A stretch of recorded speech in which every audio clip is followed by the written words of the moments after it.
Let's talk about the new breaking news surrounding Assassin's Creed. For those of you not aware, there were a bunch of rumors, bunch of leaks and things earlier this week that seemed to be so specific they're probably accurate. Like, we always get this a few months before in any like major Ubisoft game.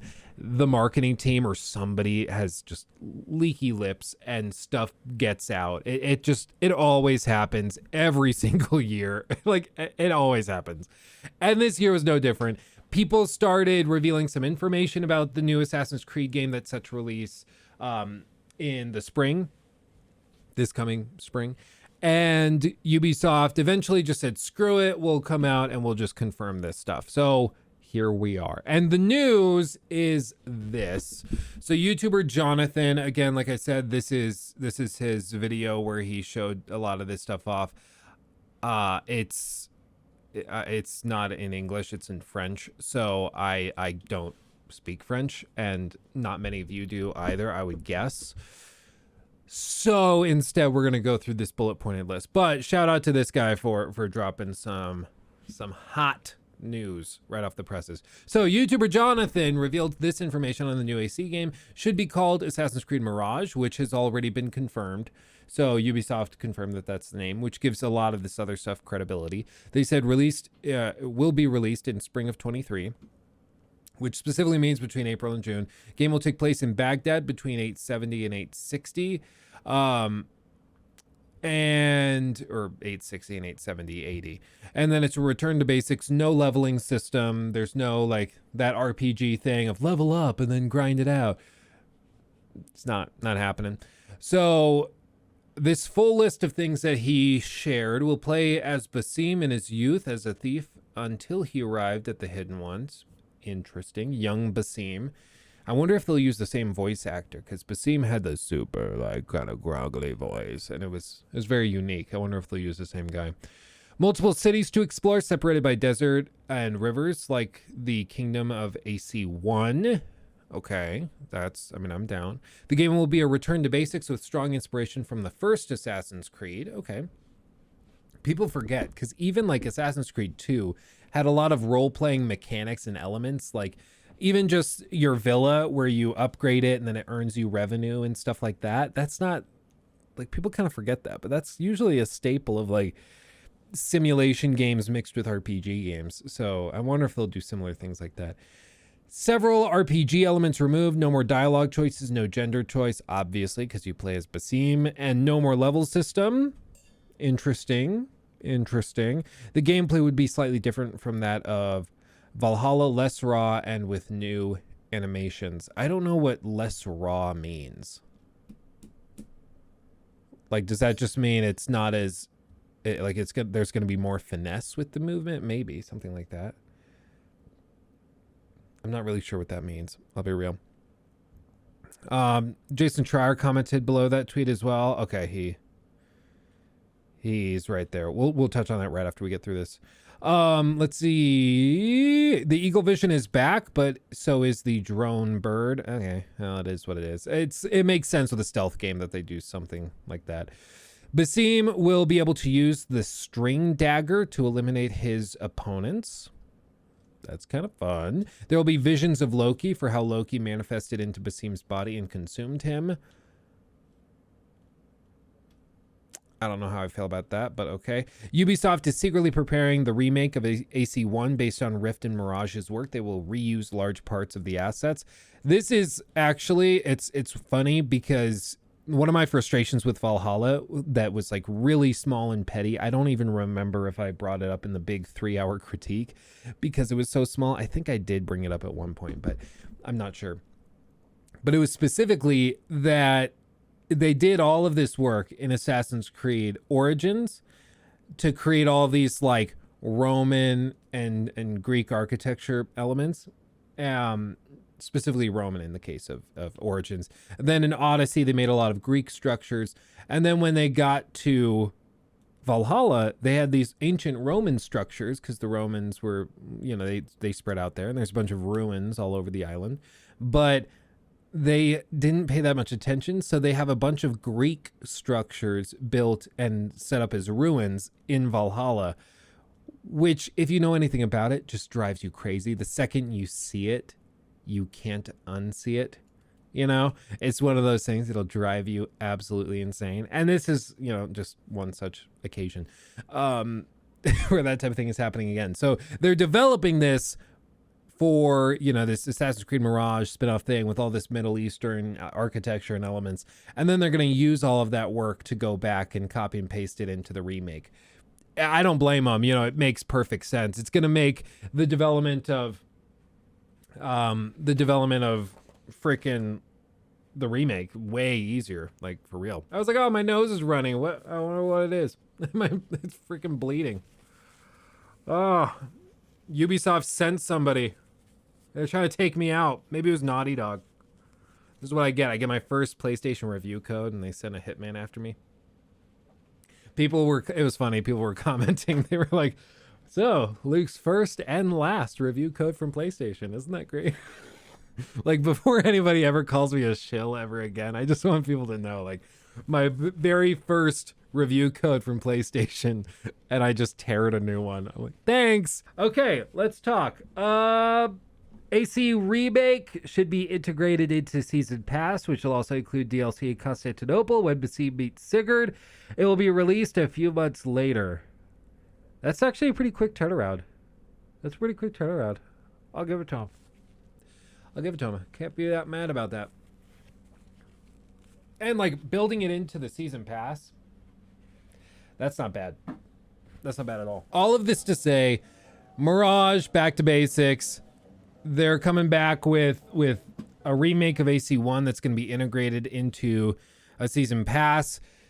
That I think is probably the best way to do these remakes. And like, can we also just take a moment when Ubisoft is like, oh, we'll integrate the remake, which is going to have like new graphical improvements, of course, but also will likely benefit from some of the improved controls and things of the modern Assassin's Creed games. And who knows, maybe they'll even integrate like free climbing and stuff, and they'll rework it a lot. Who knows? But they're including that in the Season Pass. Meanwhile, Naughty Dog comes out for $70 and does this. Like, there's just so much stuff that PlayStation's been doing recently where I'm like, the $70 remake, the acquisition of all of these mobile developers, and then also coming out and like just the other day saying they're raising the price of the PlayStation 5.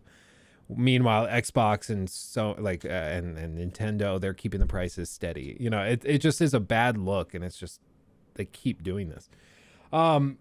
As for the update from Jason Schreier, right here, a person familiar tells me parts of this new Assassin's Creed leak are true, such as the name and the other stuff reported that Bloomberg has already reported. Spring 23 Baghdad, back to AC basics. And other parts are not true, such as multiple cities to explore. Okay. Really curious about the AC1 remake noted here as well. Doesn't seem like a proper remake if they wanted to include it in the Season Pass, just like AC3 and Odyssey Season Pass, but we will see. Seems dubious to me. Rift is a DLC turned game. I'm skeptical that it's getting its own DLC too. Okay. I can see it both ways. They sold Dawn of Ragnarok for $40, and this seems like a bigger title, so skipping on a gold edition for a full-price game doesn't seem like something Ubisoft would do, especially because we will not get Infinity until 24 at the earliest. Interesting.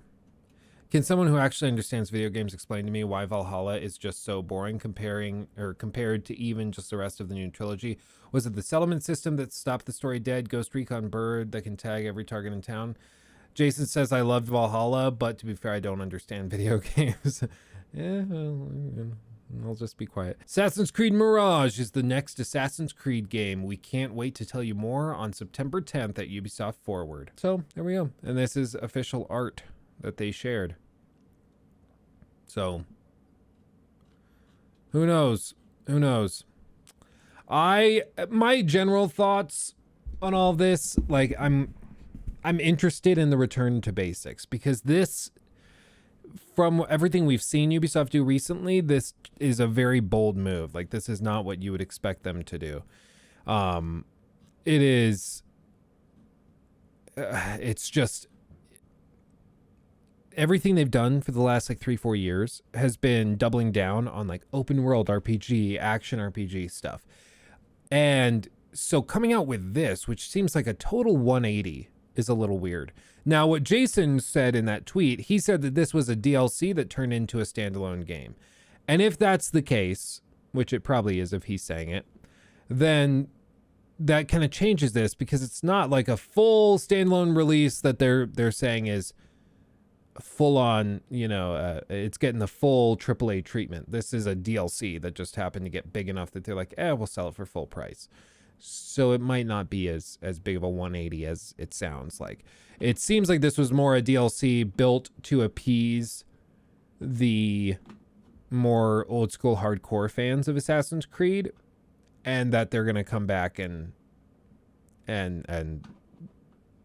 continue doing what they've been doing with Assassin's Creed Infinity.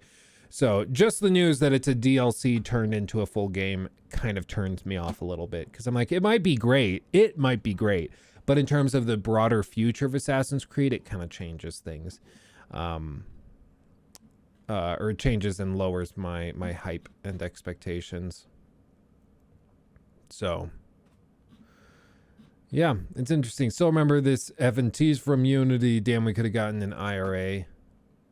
Yeah, this is something like, if you remember in Unity, they had this page where they showed off all of these different assassins. And like this, I think, is probably the vision for Infinity in large part. Like, I think this is what they're aiming for. So the Emperor's Shadow, where it's, feudal Japan, and then a Murder in the Levant, and then Washington and the Wolf, where it's the same thing as Assassin's Creed 3, and then the Tragedy of Jacques de Molay, and over here, the Triumph of the Borgias, Assassin's Creed 2, and the Lone Eagle from Assassin's Creed 3.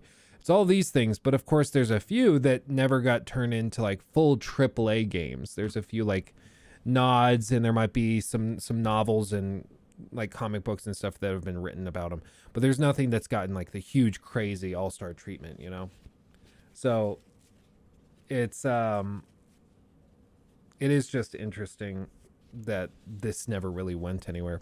I think I remember you said in your past videos that this game is going to be a test kind of thing to see people's responses and then go all in for Infinity. At the very least, there's a couple caveats to that. So for one, as more information has come out, I've amended that position. For one, I think the revelation that this is a DLC that turned into a standalone game lowers my optimism, because to me, that would suggest that the fact that it's been like it was a spin-off DLC to appease some hardcore fans for a little while, that to me is much less indicative of it being like, okay, this is really gonna like nail it. Like, okay, this is a total reinvention. They're really thinking about returning to basics. It just, for me, is a really a turn off, because it shows that they're not actually interested in reevaluating. It was just going to be a quick thing to throw to the hardcore fans to get them to calm down.